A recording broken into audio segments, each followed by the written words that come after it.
ஆண்டவராகிய இயேசு கிறிஸ்துவின் நல்ல வார்த்தைகளை உங்களோடு கூட பகிர்ந்து கொள்வதிலே சந்தோஷப்படுகிறேன். ஒரு நிமிடம் தலைகளை தாழ்த்தி ஜெபிப்போம். கர்த்தர் இந்த நாளில் நம்மோடு கூட பேசும்படி தன்னுடைய வார்த்தை அன்னைக்கு ஆசீர்வதிக்கும்படிக்கு நாம் ஒருமித்து கர்த்தருடைய சமூகத்தை நோக்கி பார்ப்போம். பிதாவே, உம்முடைய பரிசுத்தமான நாமத்தை துதிக்கிறோம். அப்பாவை ஸ்தோத்திரிக்கிறோம்.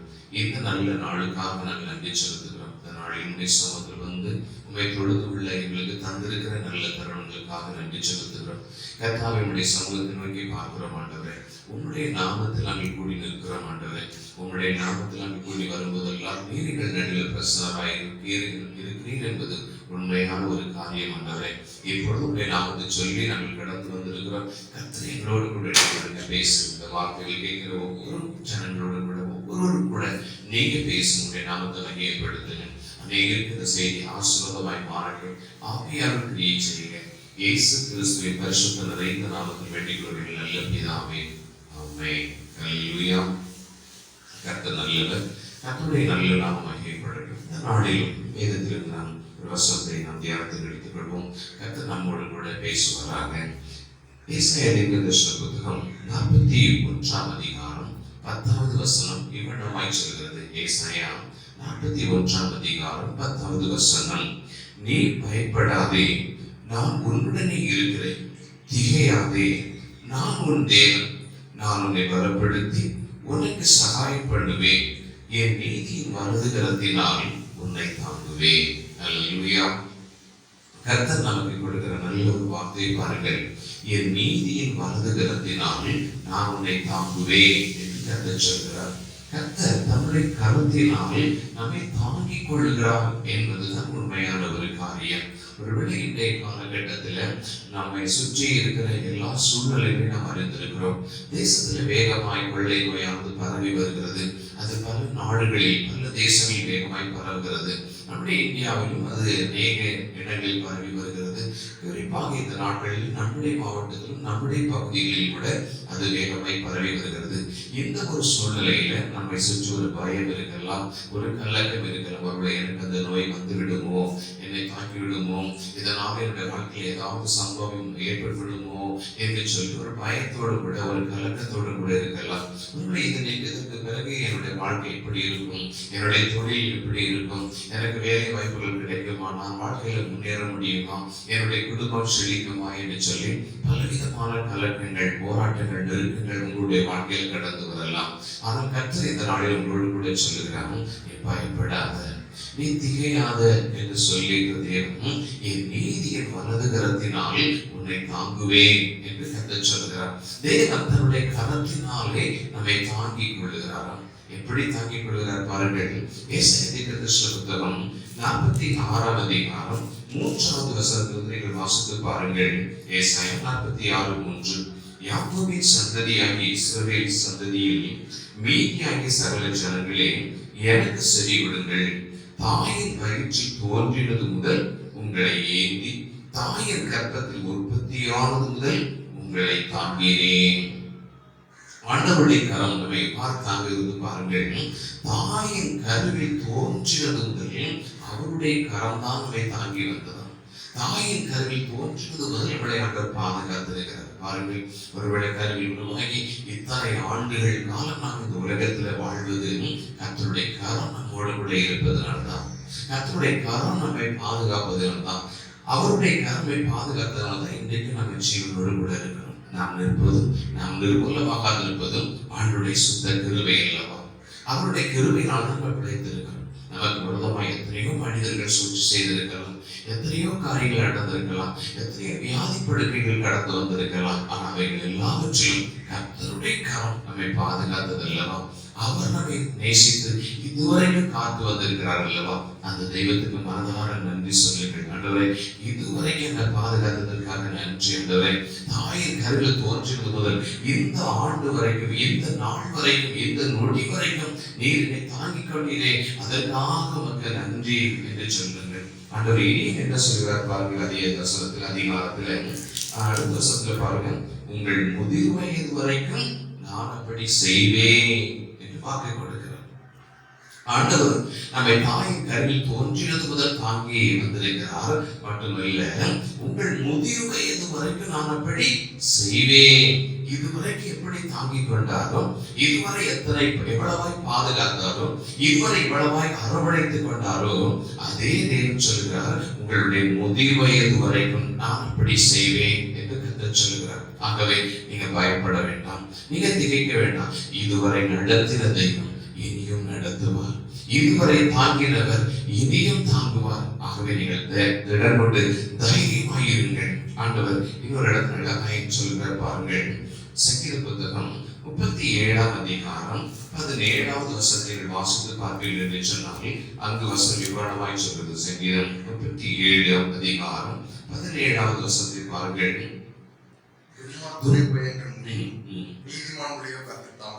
நீதிமான்களையோ கர்த்தர் தாங்குகிறார். யாரை அவர் தாங்கி நடத்துகிறாரா? நீதிமான்களை.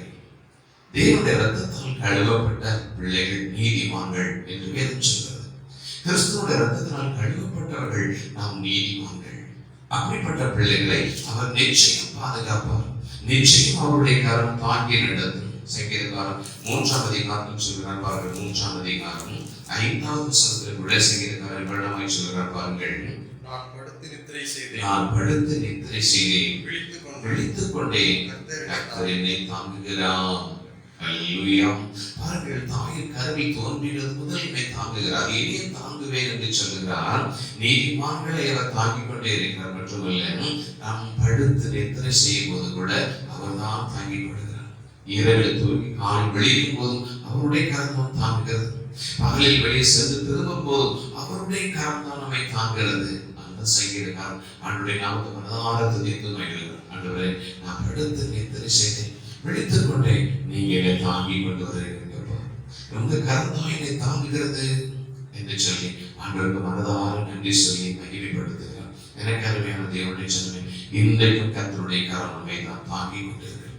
அவருடைய பாதுகாப்பு இல்லாவிட்டால், அவருடைய கரம் நம்மை தாங்கிக் கொள்ளாவிட்டால் என்றோ நாம் அழிந்திருக்கலாம், என்றோ நாம் அழிந்து போயிருக்கலாம், என்றும் படித்தவர்கள் கர்த்தருடைய கரம் என் மேல் என்று சொல்லி ஃபாதர் பெருமாள் சந்தோஷத்தை பாடுவது போல நாம் ஒவ்வொரு நாளும் ஆண்டவருக்குள்ள கடிகொள். ஆண்டவரே, உங்க கரத்தை என் மேல வச்சிருக்கிறீங்கப்பா, உங்க கரம் என் மேல இருக்கப்பா, அதற்காக உமக்கு நன்றி என்று சொல்லி ஆண்டவர் ஸ்தோத்திரியுங்கள். கர்த்தர் உங்கள் மேல ஒவ்வொரு நாளும் தம்முடைய கரத்தை வைத்து நடத்துவார். ஆண்டவருடைய கரம் எப்படியெல்லாம் தாங்குகிறது பாருங்கள்.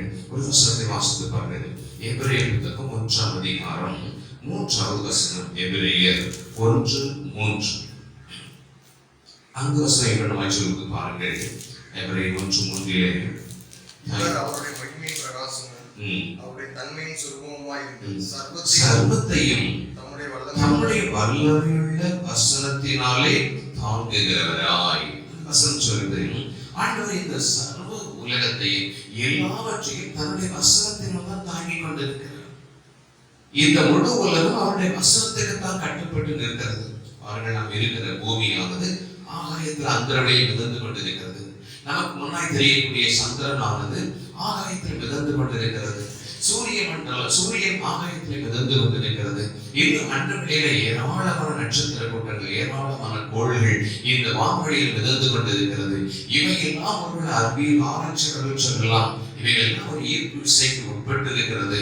ஒரு ஈர்ப்பு விசையினால் இவைகள் சரியாக இயங்கிக் கொண்டிருக்கிறது.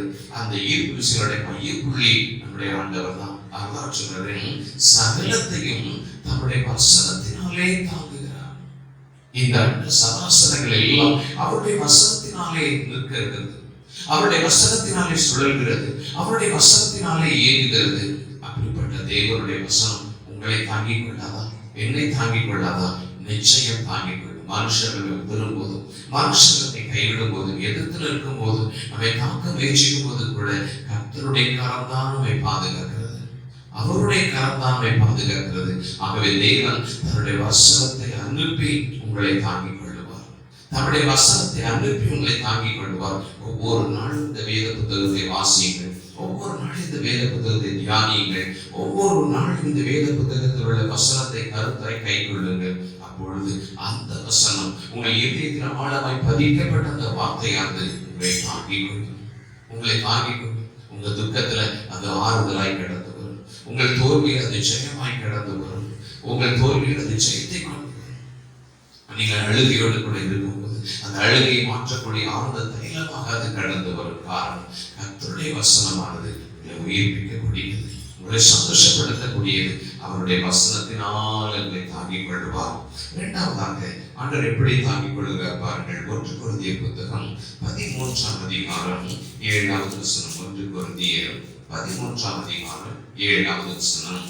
சகலத்தையும் தாங்கும், சகலத்தையும் தாங்கும், சகலத்தையும் விசுவாசிக்கும், சகலத்தையும் விசுவாசிக்கும், சகலத்தையும் நம்பும், சகலத்தையும் சகிக்கும். ஆமென். அன்பு என்ன செய்யும்? சகலத்தையும் தாங்கும். இந்த அன்பு இருக்குதே, அது வெளியேற பெற்ற ஒன்று. கிறிஸ்து நம் மீது வைத்திருக்கிற அன்பு வெளியேற பெற்ற ஒன்று. இந்த அன்பு சகலத்தையும் விஷயம் தாங்கிக் கொள்ளும். உண்மையான ஒரு அன்பு இருக்கும் என்று சொன்னால், உண்மையான ஒரு சிநேகம் இருக்கும் என்று சொன்னால், அது தாங்கிக் கொள்ளக்கூடியது. கிறிஸ்து தன்னுடைய அன்பினால்தான் நம்மை தாங்கிக் கொள்கிறார். ஒருவேளை ஒரு பெற்றோர் தன்னுடைய பிள்ளைகளே உள்ள அன்பினால அந்த பிள்ளைகள் செய்யக்கூடிய ஒவ்வொரு தவறுகளையும் தப்பிதங்களையும் பொறுத்துக் கொள்வது போல, தாங்கிக் கொள்வது போல, கிறிஸ்து நம் மீது கொண்ட அன்பினால் தான் நம்மை தாங்கிக் கொள்கிறார். நம்மை தாங்கிக் கொள்கிறார். பிள்ளைகள் செய்யக்கூடிய தவறாக இருந்தால், தப்பிதமாக இருந்தாலும், அது மீது கொண்ட அன்பினால், அதன் மீது கொண்ட சிநேகத்தினால் நாம் பொறுத்துக் கொள்வது போல, நம்முடைய பரம தகப்பனாகிய ஆண்டவராகிய இயேசு கிறிஸ்துவும் சகலத்தையும் பொறுத்துக் கொள்கிறார், தாங்கிக் கொள்கிறார். காரணம் நம் மீது வைத்த அன்பு. அவர் மாத்திரமே நேசிக்காவிட்டால், அவர் மாத்திரமே அன்பு வைக்காவிட்டால், நாம் என்னைக்கோ அழிந்து போயிருக்கலாம். அந்த அன்புனால தான் இன்னைக்கு தாங்கிக் கொள்றார். அந்த அன்புனால தான் இன்னைக்கு தாங்கிக் கொள்றேன். எப்ராயிமே, உன்னை நான் எப்படி கைவிடுவேன், உன்னை நான் எப்படி மறப்பேன், நீ எனக்கு அருமையான குமாரன் அல்லவா என்று சொல்லுகிற தேவன் அல்லவா. ஆகவே அவரால் உங்களை மறக்க முடியாது. ஒரு ஸ்திரீயானவள் தன் கர்ப்பத்தின் பிள்ளை இறங்காம தன் பாலகனை மறந்தாள். அவர் மறந்தாலும் நான் அவனை மறப்பதில்லை என்று சொல்வதற்கு காரணம் என்ன? தேவன் நம் மீது வைத்த அன்பு, அவர் என் மீது வைத்த அன்பு, உங்கள் மீது வைத்த அன்பு. அந்த அன்பினால் தான் இன்னைக்கு அவர் தாங்கிக் கொள்கிறார். மனுஷனுடைய அன்பு மாறி போகும், மனுஷனுடைய அன்பு தேவைக்கேற்ப வெளிப்படும். ஆனா கிறிஸ்து நம் மீது வைத்த அன்பு அப்படிப்பட்டதில்லை. அது தெய்வீக அன்பு, அது தெய்வ அன்பு. அந்த அன்பு நம்மளை தாங்கிக் கொள்ளும். மனுஷனுடைய அன்பு விலகி போகும், அதெல்லாம் குறைவுள்ளது. ஆனா கர்த்தர் நம்மை வைத்திருக்கிற அன்பு, ஏசப்பா நம் மீது வைத்திருக்கிற அன்பு, வெளியேற பெற்ற அன்பு, அந்த அன்பினால் எங்களை அவர் தாங்கிக் கொள்கிறார். மூன்றாவதாக ஆண்டவர் எப்படி நம்மை தாங்கிக் கொள்கிறார் பாருங்கள். ஏசாயா தீர்க்கதரிசன புத்தகம் 59ஆம் அதிகாரம் 16வது வசனம். ஏசாயா 59ஆம் அதிகாரம் 16வது வசனம். அந்த வசனம் இவ்வளவாய் சொல்கிறது பாருங்கள். ஒருவரும் இல்லை என்று கண்டு விண்ணப்பம் பண்ணுகிறவன் இல்லை என்று ஆச்சரியப்பட்டான். ஆதலால் அவருடைய உயர்வை அவருக்கு ரட்சிப்பாகி அவருடைய நீதியே அவரை தாங்குகிறது. எது தாங்கி நடத்துகிறது தெரியுமா? தேவ நீதி, ஆண்டவருடைய நீதி என்று ஒன்று இருக்கு. இன்னைக்கு ஆண்டவருடைய நீதி மாத்திர இந்த பூமியில நிலைக்காவிட்டால் இந்த பூமியை அழிந்து போகும். மனுஷன் ஒருவருக்கு ஒருவன் தன்னை வெட்டி கொண்டு மாய்த்துக் கொள்வான். கர்த்தருடைய நீதியினால் தான் இந்த உலகம் நான் பார்க்கிற எல்லாம் நிலைச்சிருக்கு. பாருங்க, இன்னைக்கு ஒவ்வொரு நாட்டுக்கும் ஒரு சட்டம் இருக்கு. நீதியை நிறைவேற்றுவதற்காக ஒரு சட்டம் இருக்கு. அந்த சட்டத்தை ஏற்றுவதற்கு பாராளுமன்றம் இருக்கு. அதை நிறைவேற்றுகிறார்களா என்று பார்ப்பதற்கு அரசாங்கத்தில் அநேக கோர்ட்டுகள், நீதிபதிகள் எல்லாம் இருக்கிறார்கள். இந்த நீதிகள் எல்லாம் நம்ம இன்னைக்கு பார்த்து கொண்டிருக்கிறோம். இந்த நீதிகள் எல்லாம் முரண்பட்டு நிற்பதை நம்ம பார்க்கணும். ஒரு மாநிலத்துக்கு மாநில சட்டம் வேறுபடுது, மனுஷனுக்கு மனுஷன் சட்டம் வேறுபடுது, ஆளுக்கு ஆள் சட்டம் வேறுபடுது, நீதி மாறுபடுது. காரணம் மனுஷ நீதி அப்படிப்பட்டது, மனுஷனுடைய சட்டங்கள் அப்படிப்பட்டது, தேசத்துடைய சட்டங்கள் அப்படிப்பட்டது. ஆனால் கர்த்தருடைய சட்டம் அப்படி இல்லை. கர்த்தருடைய நீதி மனுஷனுடைய நீதியை போதல்ல. நம்முடைய நீதி நியாயங்கள் எல்லாம் அவருக்கு முன்னாடி அழுக்கான கந்தைகள், குப்பைகள். ஆனால் தேவ நீதியினால் இந்த உலகம் நிலைத்து நிற்கிறது. நீங்களும் நாம் நிலைத்து நிற்கிறோம். ஆண்டவர் மாத்திரம் தன்னுடைய நீதியினால் நம்மளை தாங்காவிட்டால் நாம் அழிந்திருப்போம். ஒருவேளை விபச்சாரத்தில் கையும் வெயுமாய் பிடிக்கப்பட்ட ஒரு ஸ்திரீயை கொண்டு வந்த போது நியாயப்பிரமாண சட்டத்தினுடைய அவள் கல்லறிந்து கொல்லப்பட வேண்டும். நியாயப்பிரமாண சட்டத்தினுடைய அவள் கல்லறிந்து கொல்லப்பட வேண்டும். ஆனால் தேவ நீதி அப்படி அல்ல. அவளுக்கு ஒரு வாழ்வு கொடுக்கும்படிக்கு, அவளுக்கு ஒரு இரக்கம் பாராட்டி மீண்டும் ஒரு தருணத்தை கொடுக்கத்தக்கதாக தேவ நீதி வெளிப்பட்டது. அவளுக்கு ஒரு வாழ்வு கிடைத்தது அல்லவா? ஒருவேளை தேவன் கொடுத்த நியாயப்பிரமாணத்தின்படி அவள் கொல்லப்பட வேண்டியவள் தான். ஒருவேளை இன்னைக்கு அந்த சட்டம் இருக்குமானால் இன்னைக்கு மனுஷனுடைய என்ன செய்வான், அப்படி கொன்றிருப்பான். ஆனால் கர்த்தர் அப்படி இல்லை. அவள் இரக்கத்தில் ஐஸ்வர்யோடவராய் இருந்தபடினால், தேவ நீதி ஒன்று இருக்கிறபடினால அவளுக்கு மறுபடியும் ஒரு வாய்ப்பு கொடுத்தார். இனி பாவம் செய்யாது. இதுதான் தேவ நீதி. ஒருவேளை இன்னைக்கும் மனுஷன் தனக்கேற்ற ஒரு நீதியை வைத்துக் கொண்டு சுய நீதியை நிலைநிறுத்துகிறபடியால் தான் தேசத்துல அழிவுகள், தேசத்துல விரோதங்கள், பகைகள், பிரிவினைகள், குழப்பங்கள், இதற்கெல்லாம் என்ன காரணம்? மனுஷனுடைய சுய நீதி. தான் சொல்வதுதான் சரி, தான் செய்வதுதான் சரி, தான் செய்வதுதான் கரெக்ட் என்று சொல்லி தன்னுடைய சுய நீதியை நிலைநிறுத்த தேடுகிறபடியால் தான் பகைகள், சண்டைகள், கசப்புகள், கொலைகள், போராட்டங்கள். ஆனால் தேவ நீதியை நாம் அறிந்திருப்போம் என்றால் அப்படி செய்ய மாட்டோம். தேவ நீதியை நாம் அறிந்திருந்தால் பகையை பாராட்ட மாட்டோம். தேவ நீதியை நாம் அறிந்திருந்தால் கசப்புக்கு இடம் கொடுத்திருக்க மாட்டோம். தேவ நீதியை நாம் அறிந்திருந்தால் பிரிவுகளுக்கு இடம் கொடுத்திருக்க மாட்டோம். காரணம், தேவ நீதி மேலான ஒன்று. ஆண்டவருடைய நீதி தான் அவரை தாங்கிக் கொள்ளும், நம்மை தாங்கிக் கொள்ளுது. ஆகவே இன்னைக்கு இந்த வார்த்தையை கேட்டுக்கொண்டு அருமையான தேவச்சனே, கர்த்தர் நீதி உள்ள நியாயாதிபதி. உங்களுக்கு அவர் நிச்சயம் நீதி செய்வார், நியாயம் செய்வார். தன்னுடைய நீதியினாலே உங்களை தாங்கிக் கொள்வார். உங்களுடைய வாழ்க்கையுடைய எல்லா காரியங்களிலும் அவர் நீதி செய்வார், அவர் நியாயம் செய்வார். தேவனுடைய நியாயத்தை ஒன்று. ஆகவே ஒன்றுக்கும் கலங்காதீங்க, பயப்படாதீங்க. கர்த்தர் நிச்சயம் தன்னுடைய நீதியினால் உங்களை தாங்கிக் கொள்வார். நான்காவதாக வாசித்து பார்க்கலாம். புத்தகம் 41ஆம் அதிகாரம் 10வது வசனம் சொல்கிறது, என் நீதியின் வலது கரத்தினால் உன்னை தாங்குவேன். ஆண்டவர் தன்னுடைய வசனத்தினால தாங்கிக் கொள்கிறார், தன்னுடைய அன்பினால் உன்னை தாங்கிக் கொள்கிறார், தன்னுடைய நீதியினால் நம்மை தாங்கிக் கொள்கிறார். மட்டுமல்ல, தன்னுடைய கரத்தினால் நம்மை தாங்கிக் கொள்கிறார். எவ்வளவு நல்ல ஒரு தெய்வம் பாருங்க. தன்னுடைய சொந்த கரத்தை, ஆணி வாய்ந்த கரத்தை, அன்பின் கரத்தை அணைத்துக் கொள்ளக்கூடிய அந்த கரத்தை வச்சு நம்மளை தாங்கிக் கொள்கிறார், நம்மை தாங்கிக் கொள்கிறார். சிறு பிள்ளைகள் எங்களுக்கு வரவிடங்கள் என்று சொன்னதை அந்த குழந்தைகள் தன்னிடத்தில் வரும்போது தன்னுடைய கரங்களினால் அந்த குழந்தைகளை அனைத்து ஆசீர்வதித்தார். இந்த பூமியில் வாழ்ந்த நாட்களில் எத்தனையோ பேர் தன்னுடைய கரத்தை நீட்டி தொட்டு சுகமாக்கிறது. அவருடைய கரம் ஆறுதல் அளிக்கக்கூடிய கரம், அவருடைய கரம் தூக்கி எடுக்கக்கூடிய கரம். அந்த அன்பின் கரங்களினால் உங்களை காத்துக் கொள்வார், உங்களை தாங்கிக் கொள்வார். என் நீதி வலது கரத்தினால் உங்களை தாங்குவேன். ஆகவே கர்த்தர் இன்றைக்கு உங்களை தாங்கிக் கொள்வார். அவருடைய கரம் உங்களை தூக்கி தாங்கிக் கொள்வார்.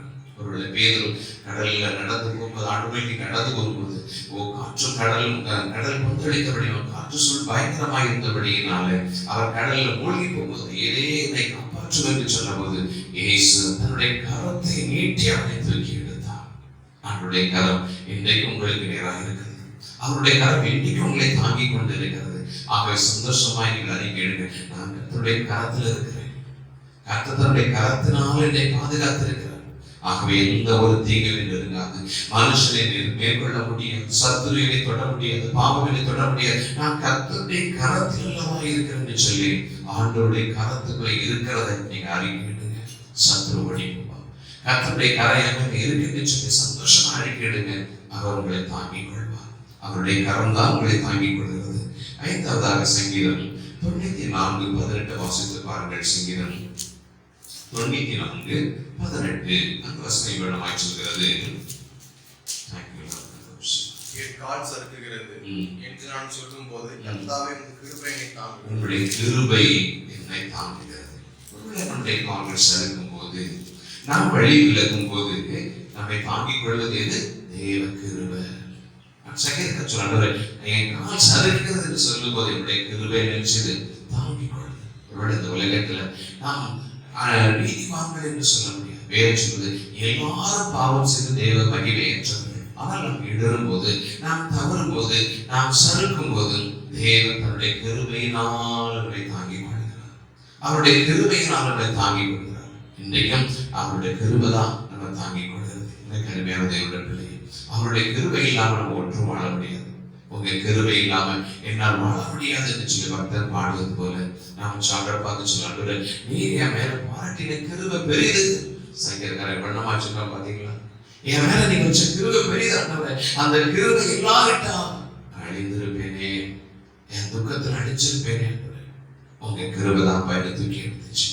அதனால அந்த கிருபைக்காக கெஞ்சி ஒவ்வொரு நாளும் நாள் அதிகாலையில் எழுப்பி ஆண்டுடைய சமூகத்தில் உட்கார்ந்து இன்னைக்கு தேவையான கிருபை தாங்க, புதிய கிருபை எனக்கு தாங்கன்னு சொல்லி அந்த கிருபையை பற்றி கொண்டோம் என்றால் அந்த நாள் முழுவதும் அந்த கிருபை உங்களை தாங்கும்.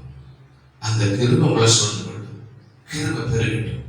ஒவ்வொரு நாளும் கிருபை பெருகட்டும். துதியினால ஸ்தோத்திரத்தினால கிருபை பெருகட்டும். ஜெபத்தினால கிருபை பெருகட்டும். அவருடைய சமூகத்தில் காத்திருந்து நீங்க கிருபைகளை பெற்றுக் கொள்ளும்போது அந்த கிருபை உங்களை தாங்கும்.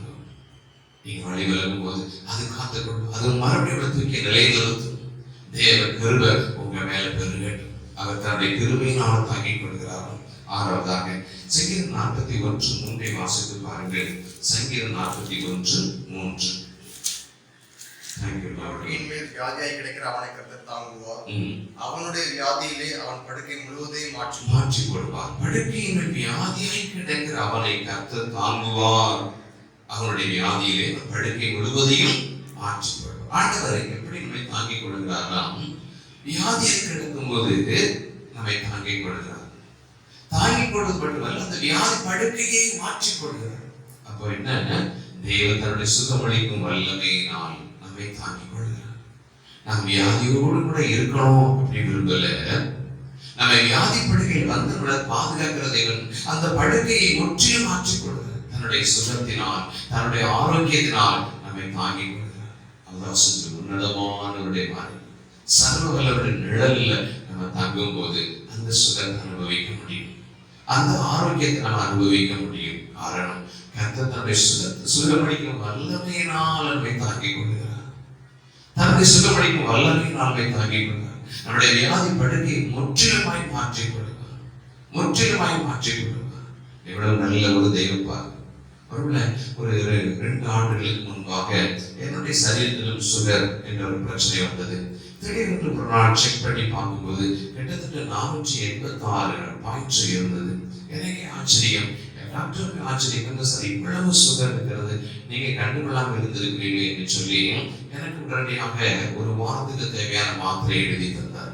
நான் அந்த மாத்திரையில ஒரு 3 நாட்கள் மாத்திரம் அந்த மாத்திரையை நான் சாப்பிட்டேன் என்று நினைக்கிறேன். ஆனால் கர்த்தருடைய கிருபையினாலே தேவ சமூகத்துல நான் செபிக்க அந்த சுகர் கிட்டத்தட்ட ஒரு 2 மாதத்திற்குள் என்னை விட்டு முழுமையாக அகன்று போனது. இன்னைக்கு 1.5 வருடங்கள் ஆகிறது. இன்னைக்கு என்னுடைய சரீரத்தில் அந்த சுகர் என்ற கம்ப்ளைண்ட்ஸே கிடையாது. இன்னைக்கு எல்லா இனிப்புகளையும் சாப்பிட்ற நார்மலான சரீரத்தில் நல்ல சுகத்தோடு கூட இருக்கிறேன். காரணம் என்ன தெரியுமா? மருந்து மாத்திரையினாலே இல்லை, கர்த்தர் கொடுத்த ஒரு அற்புதமான சுகம். கர்த்தர் கொடுத்த ஒரு அற்புதமான சுகம். இன்னைக்கு மருத்துவரை செக் பண்ணி பார்த்துட்டு ஆச்சரியப்படுவாங்க, சார் அன்னைக்கு உங்களுக்கு இவ்வளவு இருந்துச்சு, இன்னைக்கு நான் ஒரு 100, 110, 120 தான் இருக்கேன்னு சொல்லி ஆச்சரியப்படுவாங்க. காரணம், கர்த்தர் தன்னை சுகமளிக்கும் வல்லமையினால் நம்மை சந்திக்கும் போது அதை மாற்றிக் கொள்வார். அந்த வியாதி படுக்கையை முற்றிலுமாக மாற்றிக் கொள்வார். எதுவும் அரைக்குறையா இல்லை, ஆண்டவர்களை தொட்டு சுகமாக்கின்ற பூரண சுகத்தை தருவார். ஆகவே இன்னைக்கும் அவர் நான் தாங்குவேன் சொல்ற எப்படி தன்னுடைய சுகமளிக்கும் வல்லமையினால நம்மை தாங்கிக் கொள்கிறார். ஆகவே கவலைப்படாதீர்கள்.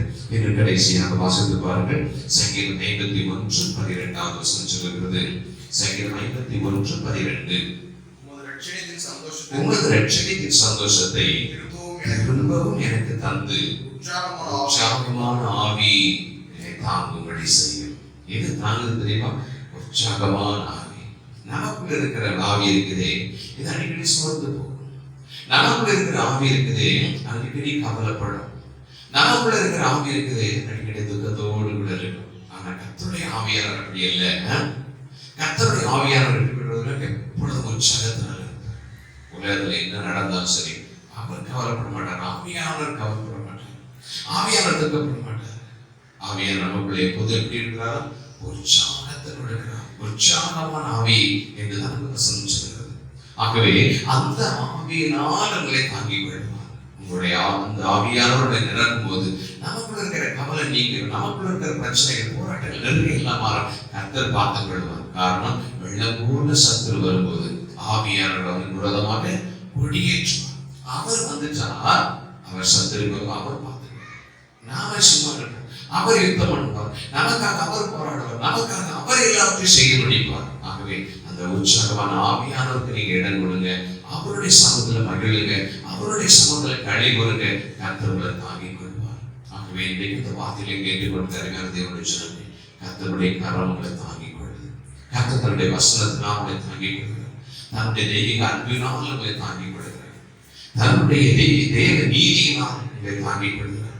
தன்னுடைய வலது கரத்தினால் உங்களை தாங்கிக் கொள்கிறார். மட்டுமல்ல, அவருடைய கிருபையினால் உங்களை தாங்கிக் கொள்கிறார். தன்னுடைய சுகமைக்கும் வல்லமையினால் உங்களை தாங்கிக் கொள்கிறார். மட்டுமல்ல, தன்னுடைய ஆவியினாலே உங்களை தாங்கிக் கொள்வார். ஆகவே கவலைப்படாதீங்க, பயப்படாதீங்க, திகையாதீங்க. கர்த்தர் நம்முடைய தேவனாக இருக்கிறார். அவர் நம்மை பலப்படுத்தி நமக்கு சகாயம் பண்ணுவார். அவர் உங்களை பலப்படுத்தி உங்களுக்கு சகாயம் பண்ணுவார். நாம் ஜெபிப்போமா? பிதாவே, உங்களுடைய நல்ல நாமத்தை ஸ்தோத்திரிக்கிறோம் ஆண்டவரே. நீர் எங்களுடைய பரம தகப்பன், நீர் எங்கள் தகப்பன். நான் உன்னை பலப்படுத்தி உனக்கு சகாயம் பண்ணுவேன். என் நீரின் வலது கரத்தினால் உன்னை தாங்குவேன் என்று சொன்னீங்க. இது ஒரு வார்த்தைகளை கேட்ட உங்களுடைய பிள்ளைகள் ஒவ்வொருவரையும் பலப்படுத்தி ஒவ்வொருவருக்கும் சகாயம் செய்வீராக. நீருடைய வலது கரத்தினால் உங்களுடைய பிள்ளைகளை தாங்கிக் கொள்ள வேண்டும் என்று சொல்லுங்க. அன்று பயத்தோடும் கலக்கத்தோடும் சோர்வோடும் கூட இருக்கிற யாராக இருந்தாலும் இந்த வார்த்தைகளை கேட்கும் போது கர்த்தருடைய வசனத்தினால் அவர்களை தாங்கிக் கொள்ள வேண்டும் என்று சொல்லுகிறார். எஸ் லார்ட், உமக்கு நன்றி நன்றி. உங்களுடைய தெய்வீக அன்பினால் உங்களுடைய பிள்ளைகளை தாங்கிக் கொள்வீராக. உங்களுடைய நீதியினால் உங்களுடைய பிள்ளைகளை தாங்கிக் கொள்ள என்று சொல்லுங்க. உங்களுடைய வலதுகருடைய பிள்ளைகளை தாங்கிக் கொள்ள வேண்டும் என்று சொல்லுங்க. கர்த்தாவே, உங்களுடைய கிருபை இன்றைக்கும் உங்களுடைய பிள்ளைகளை தாங்கிக் கொள்ள வேண்டும். உங்களுடைய சுகம் அளிக்கிற வல்லமையினால் உங்களுடைய பிள்ளைகளை தாங்கிக் கொள்ளுங்க. எல்லாவற்றும் உங்களுடைய உற்சாகமான ஆவியினாலே உங்களுடைய பிள்ளைகளை தாங்கிக் கொள்ளுகிறார். இந்த வார்த்தையை கேட்கும் போதே ஆவியானவருடைய பிள்ளைகளுக்கு கிரியை செய்வீராக. பலவீனங்களை எடுத்துக் கொடுங்க, சோர்வுகளை எடுத்துக் கொடுங்க, தைரியமாக எடுத்துக் கொடுங்க. கர்த்தர் கூட இருந்து பலப்படுத்துங்க, உங்களுடைய பிள்ளைகளை உற்சாகப்படுத்துங்க. இன்று முதல் புதிய பலத்தோடும் சத்தத்தோடும் உங்களுடைய பிள்ளைகளை தொடர்ந்து ஓடத்தக்கதாக, உம்மண்டை அகவே பலனோடு ஓடத்தக்கதாக கர்த்தர் கிருபை கொடுக்கும்படிக்கு செபிக்கிறார். எதிராயிருக்கிற வல்லமைகள் குறைந்தவர்கள் அதிகாரங்கள் பிசாசுடைய கட்டுகளை எல்லாம் உடைத்தெறிவீராக. ஆவியானவருடைய பிள்ளைகளுக்கு செயலை கொடுக்கும்படிக்கு செபிக்கிறார். பார்த்துக் கொள்ளுங்க, கிருபைக்குள்ள மூடிக்கொள்ளுங்க. இயேசு கிறிஸ்துவை பரிசுத்தம் நிறைந்த நாமத்தில் வேண்டிக் கொள்கிறோம் நல்ல பிதாவே. ஆமென். ஆசீர்வதிப்பார். ஆமென். God bless you.